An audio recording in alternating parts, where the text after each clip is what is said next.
بسم الله الرحمن الرحيم الحمد لله رب العالمين الصلاة والسلام على رسوله الكريم. أشهد أن لا إله إلا الله وحده لا شريك له، وأشهد أن محمدا عبده ورسوله. نبينا محمد صلى الله عليه وسلم. رب اشرح لي صدري ويسر لي أمري واحلل عقدة من لساني يفقهوا قولي. ربنا زدنا علما، اللهم فقهنا في الدين. السلام علیکم ورحمۃ اللہ وبرکاتہ۔ امید ہے سب لوگ خیریت سے ہوں گے۔ اللہ تبارک و تعالی ہمارے وقت قبول فرما لے۔ تو نئے سبق کا آغاز کرتے ہیں۔ اعوذ باللہ من الشیطان الرجیم، بسم اللہ الرحمن الرحیم۔ وَلَقَدْ فَتَنَّا قَبْلَهُمْ قَوْمَ فِرْعَوْنَ وَجَاءَهُمْ رَسُولٌ كَرِيمٌ أَنْ أَدُّوا إِلَيَّ عِبَادَ اللَّهِ إِنِّي لَكُمْ رَسُولٌ أَمِينٌ وَأَن لَّا تَعْلُوا عَلَى اللَّهِ إني آتيكم بسلطان مبين وإني عذت بربي وربكم أن ترجمون وإن لم تؤمنوا لي فاعتزلون. فدعا ربه أن هؤلاء قوم مجرمون فأسر في عبادي ليلا إنكم متبعون واترك البحر رهوا إنهم جند مغرقون كم تركوا من جنات وعيون وزروع ومقام كريم ونعمة كانوا فيها فاكهين كذلك وأورثناها قوما آخرين فما بكت عليهم السماء والأرض وما كانوا منظرين.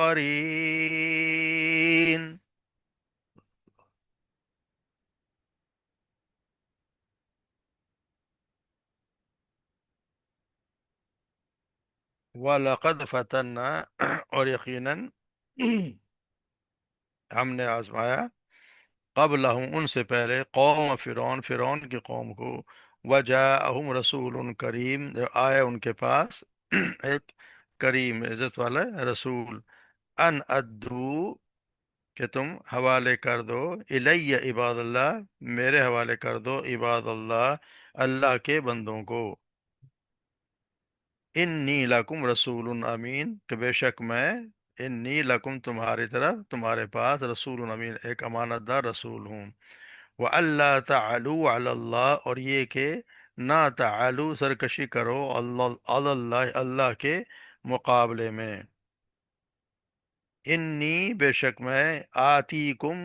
بسلطان مبین میں لایا ہوں تمہارے پاس، آتی کم بسلطان واضح دلائل، واضح دلیل لے کر آیا ہوں، وَإِنِّي عُذْتُ بِرَبِّي اور میں نے پناہ لے لی ہے میرے ربی اپنے رب سے، پناہ لے لی ہے ربکم اور تمہارے رب سے، ان ترجمون کہ تم مجھے سنگسار کرو، وَإِن لَّمْ تُؤْمِنُوا اور اگر تم مجھ پر ایمان نہیں لاتے، تؤمنوا لی اگر تم نہیں لاتے، ایمان تؤمنوا ایمان لی مجھ پر، فاعتزلون تو مجھے چھوڑ دو، مجھ سے الگ ہو جاؤ، فدعا ربہ پس پھر پکارا اس نے اپنے رب کو، انا کہ بے شک ہاؤلائی یہ وہ قوم ہے یا یہ وہ لوگ ہیں، مجرمون جو مجرم ہیں۔ تو اللہ تبارک نے پھر کہا فَأَسْرِ بِعِبَادِي لیلا کہ نکل جاؤ میرے بندوں کو لے کر، لیلن راتوں رات، انکم بے شک تم متبعون تمہارا پیچھا کیے جاؤ، تم واسے وہ تمہارا پیچھا کیا جائے گا، وَاتْرُكِ الْبَحْرَ رَهْوَا اور چھوڑ دینا، وَاتْرُكِ الْبَحْرَ سمندر کو اسی طرح رہوا چھوڑ دے، ٹھہرا ہوا، یعنی جیسے تھا اسی طرح چھوڑ دیں، انہم بے شک وہ جندم ایسا لشکر ہے، مغرقون جو غرق ہونے والا ہے۔ کم تراکو من جنات و عیون، کتنے ہی چھوڑ دیے انہوں نے، پچھلے پچھلے ترکے میں چھوڑے، من جنات و عیون، باغات میں سے اور چشموں سے، وزرو ان کو، اور کھیتیوں سے، وج مقام کریم، اور وہ عمدہ مکانات سے، یعنی ان کے رہنے کی جگہوں سے انہوں نے کتنے چھوڑ دیے۔ اور نعمتن کانوا فیہا، اور وہ نعمتیں جن میں وہ فاکہین، خوشی مزے اڑایا کرتے تھے، ان میں مزے اڑانے والے تھے ان میں۔ کذالک، اسی طرح، یعنی اسی طرح ہوا، اورثنا، اور ہم نے وارث بنا دیا اس کا، قومن آخرین، دوسرے لوگوں کو۔ فما بکت، اور نہیں بکت علیہم السما، نہیں رویا، بکت رونا، ورنہ نہیں رویا علیہم السما، ان پر کوئی آسمان، والارض، نہ ہی زمین، وما کانوا منظرین، اور نہ ہی وہ مہلت دیے جانے والے ہوئے، یعنی نہ ان کو مہلت دی گئی اور ان پہ مرنے پہ کوئی نہیں رویا۔ تو یہاں اللہ تبارک و تعالیٰ ان مشرکین مکہ کو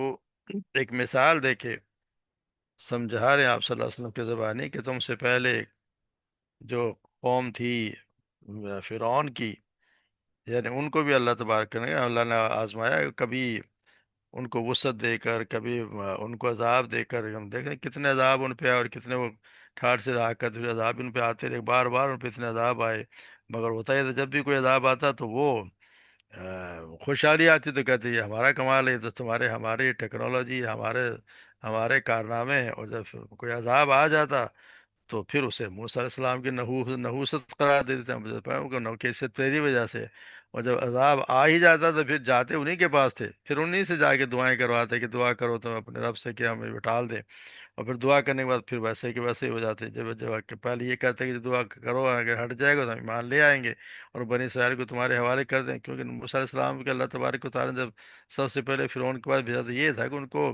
اس کو دعوت دو اور ان سے اپنی ان سے کہو کہ میری اسرائیل کو آزاد، اپنے غلامی سے آزاد کر دے، کہ کسی کو غلام بنانا تو اللہ، جو اللہ کے غلام ہیں، اللہ کے بندے، ان کو کسی کو حق ہی نہیں کہ ان کو غلام بنایا جائے۔ تو یہ اصل میں دو مقاصد تھے جن کا یہ کہا گیا، پھر انہوں نے یہی کہا کہ پھر انادو الیہ عباد اللہ، اللہ کے بندوں کو میرے حوالے کر دو۔ میرے حوالے سے کرنے سے مراد یہ کہ اللہ کے بندوں کو جب کہا کہ بنی اسرائیل کو آزاد کر دو تاکہ وہ آپ تمہارے جنگلوں سے نکل جائے اور جائے اپنی جس طرح بھی زندگی گزارتے ہیں گزار دیں۔ اور پھر دوسرا اس کا مفہوم یہ بھی دیا گیا کہ شاید کہ اللہ کے بندوں میری ادو الیہ عباد اللہ، کہ اللہ کے بندو میرا حق ادا کرو، یعنی مجھے میری بات مانو، میرے نقش قدم پہ چلو، جو میں تمہیں کہتا ہوں اس کی بات مانو، کیونکہ آگے جا رہا ہے انی اللہ کو رسول کریم، یعنی کہ اللہ تبارک و تعالیٰ کہ انی لکم رسول امین، میں تمہارے لیے ایک امین، ایک امانہ دار رسول ہوں، یعنی جو اللہ تبارک و تعالیٰ مجھے کہتے ہیں میں وہی پہنچاتا ہوں، اس میں کوئی اپنی طرف سے نہیں کرتا۔ یہاں ان کا فرمان رسول کریم، جو پہلے کریم، کریم کا مطلب ہوتا ہے کہ بہت زیادہ بہترین صفات والا، بہت اونچے، یعنی اس کا اعلیٰ نسب والا بھی، جیسے موسیٰ علیہ السلام کا وہ اعلیٰ نسب بھی ہوں، سب سے اونچے اخلاق اور صفات میں نہایت بلند تھے، تو اس لیے ان کا کریم اسی کو کہا جاتا ہے جو بہت بڑا، ہر کسی جس میں ایسے معمولی خوبیوں والے کے لیے اللہ کریم بولا نہیں جاتا، تو یہاں ان کے لیے کریم تھا، یہاں پہ بتایا جا رہا ہے کہ لکم رسول، میں تمہارے پاس ایک امانت دار رسول ہوں، اسی لیے میرا حق ادا کرو اور بندوں کو میرے حوالے کر دو، وہ اللہ تعالیٰ، اور اللہ کے مقابلے میں سرکشی نہ کرو، یعنی کہ میری بات نہ ماننا تو میرے خلاف نہیں ہے، کیونکہ میں تو جو اللہ تبارک و تعالیٰ کہہ رہے ہیں میں تو اس کے مطابق تم سے بات کر رہا ہوں، جو اللہ تبارک و تعالیٰ کا حکم ہے، جو فرمان ہے، میں تو اسی کی طرح سے اسی لیے کہہ رہا ہوں کہ اللہ اگر تم اس کی نافرمانی کرتے ہو تو یہ میرے نہیں، تم اللہ کے خلاف یہ سرکشی کر رہے ہو، یعنی جو کچھ تم کر رہے ہو یہ سرکشی اللہ کے خلاف ہے، کیونکہ مجھے بھیجنے والا تو وہ ہے، اور جو کچھ میں نے تمہیں کہا وہ میری بات نہیں بلکہ اللہ کی بات ہے، جو میں تمہیں پوری امانت سے تمہیں پہنچا رہا ہوں۔ دوسری بات یہ کہ کسی دوسرے کے غلام کو اپنا غلام بنا، یعنی جو اللہ کا غلام ہے اس کو اپنا غلام بنا لینا، یہ تو کوئی یہ بھی سمجھو کہ سرکشی ہی ہے، تو ان کو اس کو چھوڑ دو۔ پھر اللہ تبارک انی آتیکم سلطان، اور میں تمہارے پاس واضح دلیل لے کر آیا ہوں، واضح دلائل، یہ ایک یہ چیز ہمیں ذہن میں رکھنی چاہیے کہ یہ جو باتیں موسیٰ علیہ السلام کے بارے میں آ رہی ہیں یہ کوئی ایک تقریر نہیں ہے، اصل میں جو اللہ تبارک و تعالیٰ نے جو موسیٰ علیہ السلام کا اور فرعون کے جتنی بھی جو باتیں ہوئیں اور اتنا وقت گزرا، اس کو بالکل سمجھے خلاصہ کر کے یہاں بتایا جا رہا ہے کہ مختلف اوقات میں مختلف وقتوں پہ یہ مختلف زبانوں میں یہ تقریریں ہوتی رہی، اور جو جو مطالبات ہوتے رہے، جس طرح ہم پڑھتے ہیں کہ وقت سے ان پر اپنے نشان عذاب بھی آیا کرتے، تو سب کو اللہ تبارک یہاں اکٹھا کر کے یہ نہ سمجھے کہ ایک ہی وقت میں سب کچھ ہو گیا۔ تو یہاں سلطان مبین سے مراد یہ کہ وہ سارے ان کے جو نشانیاں ہیں، یعنی عصا سے لے کے عصا، اور جو بید ریزہ کا ید بیضہ والا کے جو چمکتا ہاتھ، وہ شروع کی نشانی ہے۔ اس کے بعد جتنے بھی آئے، ہم جب پڑھے ہیں، جتنی بھی نشانیاں وہ لے کے آئے، وہ سب کو کہا کہ میں تمہارے پاس نشانے لے کر آؤں، واضح نشانے جو تمہیں صاف نظر آتی ہیں کہ یہ جادو نہیں، سلطان نشانیاں ہیں۔ وَإِنِّي عُذْتُ بِرَبِّي وَرَبِّكُمْ أَن تَرْجُمُونِ، میں نے اپنے رب سے پناہ بھی لے لی کہ تم میرے خلاف کوئی کاروائی کر سکو۔ کیونکہ ہوتا ہے کہ جب اتنے فرعون کے کئی آدمی بھی پوچھا تو اپنے پاس لے آئے تھے، جب اس نے دیکھا موسیٰ السلام کو کہ اندر ہی اندر ان کی دعوت تو پھیلتی جا رہی ہے، کیونکہ ان کی فرعون کے قوم کے لوگ بھی بہت سے ایمان لے آئے تھے، تو کوئی خطرہ تو ہوا کہ یہ تو اگر معاملہ بڑھتا جا رہا، تو ایک وقت ایسا ہے کہ اس نے موسیٰ السلام کو قتل کرنے کا ارادہ کیا۔ اور جب موسیٰ السلام کو اس کا پتہ چل گیا کہ فرعونیوں کا ارادہ انہیں سنسار کرنا ہے اور بدترین موت سے کے طریقے سے قتل کرنا ہے،